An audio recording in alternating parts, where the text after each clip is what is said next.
Aisha, a woman of substance, sharp, intelligent, and wise. Aisha, the youngest and the most beloved wife of the Prophet, peace be upon him. Aisha, the mother of the believers. She taught the flag bearers of Islam, gave religious rulings as well as religious advice. Az-Zubair said about Aisha, I never saw anyone more knowledgeable of the Quran, Islamic law, poetry, Arab history, and lineages than Aisha radiallahu anha. Such was her status and honor in the Muslim world. But she was married when she was just 9 years old. How can a person be married at 9? Was Aisha really married at the age of 9? Or was it 12, 18, or 22?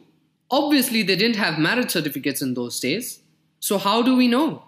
A thorough research on this topic from the most authentic canonical books of hadith makes it evident that Aisha herself reported that her husband, Prophet Muhammad, peace be upon him, consummated his marriage with her at the age of 9 years. That's still too young. It's vulgar, it's unethical and immoral. How can a prophet of God marry someone that young? What we first have to understand and realize is that this question is emanating from a particular mind, coming from a particular culture, a particular time, and a particular place. The worst enemies of the Prophet, peace be upon him, who smeared him with everything imaginable. They called him a madman, a magician, a soothsayer, an impostor, and so much more. But they couldn't think of his marriage with Aisha as a flaw. Why? It is because cultures and practices vary from place to place and from time to time. This was their tradition, and it was not an anomaly to marry someone that young. Not just in Arabia, but all over the world. The reality is that 1,000 years ago, people were marrying at younger ages. Let's have a look at the historical data that we have. Roman law required brides to be at least 12 years old. Saint Augustine married a 10-year-old girl. King Richard II in 1396 married a 7-year-old. Further up in time, in 1791, the Napoleonic Code set the age of consent at 11. In the United States, in the state of Delaware, in 1880, the minimum age for marriage was 7 years old, and in California, it was 10. Before 1929, the Church of England could marry off 12-year-old girls in Britain, and this is not even 1400 years ago.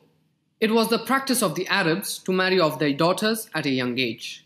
That is, as soon as they reached puberty. Ash-Shafi'i said, in Yemen, I saw many girls aged 9 who had reached puberty. Why are we looking at the tradition from a postmodern lens?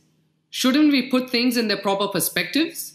The reality is that 1,000 years ago, people matured faster, both physically and emotionally. A 9-year-old of today is not the same as a 9-year-old 1400 years ago. Some 500 years ago, Muhammad al-Fatih, at age 21, conquered Constantinople, whereas the 21-year-olds in our time are busy playing video games.